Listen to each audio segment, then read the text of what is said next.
National textiles minister conference में मंच पर विराजमान हम सबके सुपरिचित माननीय मंत्री श्रीमान गिरिराज सिंह जी, अभी जिनने अपना विचार बहुत अच्छे से साझा किया, माननीय मंत्री पवित्र मार्गारेट जी, माननीय ब्रह्मा जी, मैडम समी, रोहित कंसल जी, राजेंद्र कुमार जी, इस अवसर पर देश भर के हर राज्य के कमोबेश सभी माननीय मंत्रीगण, सम्मानीय महानुभाव, मां कामाख्या की इस धरती पर असम से यशस्वी प्रधानमंत्री का एक बार फिर हम सब संकल्प लेके जा रहे हैं कि हम अपने राज्य की सरकारों के माध्यम से न केवल राज्यों को सशक्त कराएं, बल्कि रोजगार परक कामों के माध्यम से उनका जीवन भी धन्य करें और दुनिया में भारत का नाम गौरवान्वित करें। मेरी अपनी ओर से खासकर औद्योगिक सहयोग और निवेश की दृष्टि से ये जो माननीय भारत सरकार के द्वारा आयोजित इस आयोजन में माननीय मंत्री जी का, सभी अधिकारियों का जो मार्गदर्शन होने वाला है, सच में मैं अपनी ओर से, मध्य प्रदेश सरकार की ओर से आपका आभार मानता हूं, धन्यवाद देता हूं। जब मैं धन्यवाद दे रहा हूं तो दिल से ही देना चाहिए, तो ताली बजा करके माननीय हमारे कितने प्रकार से प्रेरित कर रहे हैं सारे कामों को लेकर के, और अच्छा भी लग रहा है। धीरे धीरे करके भारत का वस्त्र उद्योग हमारे विकास में, विरासत से विकास की ओर बढ़ते कदम के आज अभी प्रातःकाल थोड़ी देर पहले जब हमने अपनी प्रदर्शनियों का अवलोकन किया और हर स्टॉल से कमोवेश एक से बढ़कर एक स्वस्थ प्रतिस्पर्धा में अपने प्रोडक्शन का प्रदर्शन भी किया और हमारे अपने हुनर के बलबूते पर हजारों लाखों साल पुरानी भारतीय वस्त्र परंपरा के आधार पर वस्त्र उद्योग को बढ़ाने के लिए कितने प्रकार से यत्न प्रयत्न चल रहे हैं, उसका अवलोकन भी हो रहा है, उसका एहसास भी हो रहा है। कितना अच्छा लगता है, बैठा हुआ एक कलाकार बांस के, कच्चे बांस से वो अपने हाथों में, ऐसा लग रहा है कि परमात्मा ने स्वयं उसको एक ऐसा आशीर्वाद दिया है कि वो अपने इस कला से बनाते बनाते किस प्रकार के गौरवशाली अतीत से भी परिचय करा रहा है। और माननीय मार्गरेटा जी ने तो कहा कि इतनी सुंदर कलाकृति और इतनी सस्ती बेच रहा है, कैसा लग रहा है कि वाकई वो कला की कीमत नहीं, वो वास्तव में उसके हुनर का सम्मान है। अलग अलग प्रकार से सारे लोगों को जुटाते हुए मैं तो अपने आप को धन्य मानूंगा। मैं जब स्वयं इस नेशनल टेक्सटाइल्स मिनिस्टर कॉन्फ्रेंस में जब आने की बात आई तो हमारे लिए राज्य की दृष्टि से मेरे अपने मिनिस्टर ने कहा कि सर मैं जाने वाला हूं, पर हमने कहा अभी हमारा दूसरा SIR का भी काम चल रहा, तो हमने कहा कोई बात नहीं, आप तो यहीं रहो, मैं जाता हूं, क्योंकि इस काम की महत्ता ही ऐसी है। हमारी सरकार के गठन के बाद रोजगार परक कामों को लेकर के हमने सबसे टॉप प्रायोरिटी में अगर किसी क्षेत्र को रखा है तो मुझे खुशी है कि हमारे इस इंडस्ट्री को हमने सबसे टॉप प्रायोरिटी में रखा है, जिसके आधार पर कई सारे प्रकार से हम काम कर रहे हैं। अभी माननीय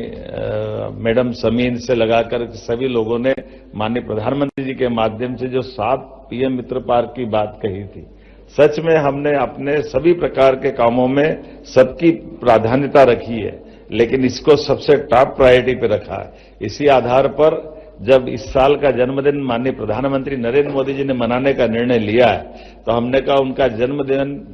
75वां जन्मोत्सव कहाँ मनना चाहिए, कैसे मनना चाहिए, तो हमने कहा उनका संकल्प था कि 7 PM मित्र पार्क बनना चाहिए। उसमें सबसे बड़ा मध्य प्रदेश को अगर मिला है तो हमने उसका भूमि पूजन कराते हुए उनका न केवल जन्म दिवस मनवाया, बल्कि इस संकल्प के साथ कि ये हमारा एक PM मित्र पार्क केवल अधोसंरचना का बड़ा केंद्र नहीं बनेगा, साथ ही साथ समान रूप से कमोबेश उसके सारे भूखंडों का निवर्तन करते हुए एक साथ इधर इंफ्रास्ट्रक्चर तैयार होगा, उधर इंडस्ट्रियां तैयार होगी, दोनों का एक साथ लोकार्पण करेंगे तो सच्चे अर्थों में ये हमारी अपने उस संकल्प की पूर्ति भी करेगा, जिसके भरोसे से हमारे प्रधानमंत्री जी ने भारत को सशक्त बनाते हुए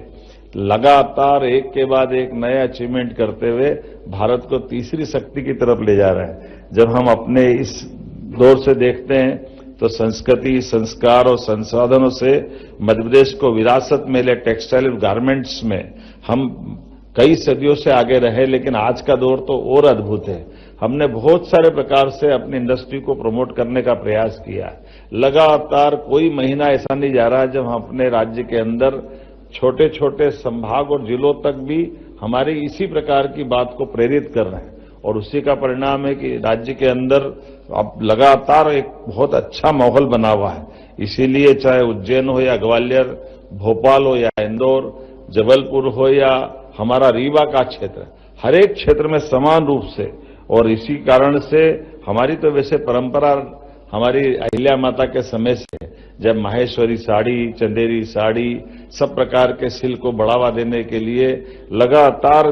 पहले से काम होता था, लेकिन बीच के काम में थोड़ा गैप हुआ है। लेकिन आज दोबारा हम अपनी तरफ से जब आगे बढ़ रहे हैं, तो नर्मदापुरम का हमारा हाई क्वालिटी रेशम, यहां 4 प्रकार के रेशम जैसे टसर, मलबरी रेशम, इरी, मूंगा, सभी क्षेत्रों में हम लगातार काम कर रहे हैं। और इसी आधार पर जब आगे बढ़कर देखते हैं तो आज मध्य प्रदेश में 60 से ज्यादा टेक्सटाइल मिल्स, 4000 से अधिक लूम, 25 लाख से अधिक स्पिंडल्स और अलग 10,000 से ज्यादा महिलाओं को हैंडलूम के माध्यम से हमने जोड़ा है। इसी प्रकार से विशेष रेडीमेड गारमेंट्स पॉलिसी,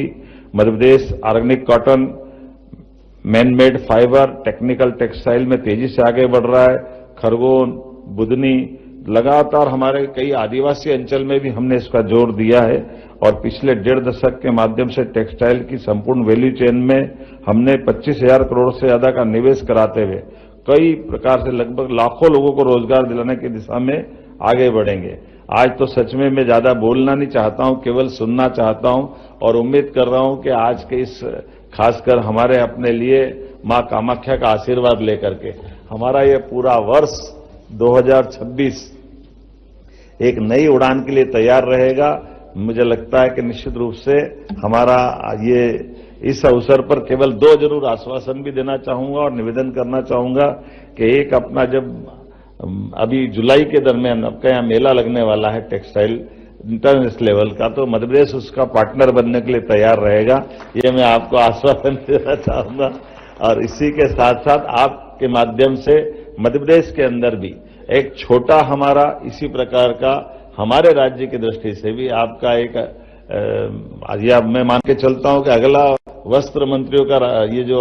सम्मेलन आप कर रहे हैं, तो मध्य प्रदेश में आपको आमंत्रित करता हूं। मध्य प्रदेश में आप अगली बार आए, बाबा महाकाल के दर्शन करें। महाकाल के अंदर आपने उज्जैन में पुराना हमारा बहुत अच्छा वस्त्र विन्यास का ये पुराना ट्रेंड रहा है, तो मैं एक बार फिर बाबा महाकाल की धरती के लिए आपको आमंत्रण देते मेरी बात समाप्त करता हूं। बहुत बहुत धन्यवाद। भारत माता की जय। धन्यवाद महोदय। अब मैं भारत सरकार के माननीय वस्त्र मंत्री श्री गिरिराज सिंह जी से निवेदन करूंगी कि वे कृपया अपने बहुमूल्य उद्बोधन से हमें कृतार्थ करें।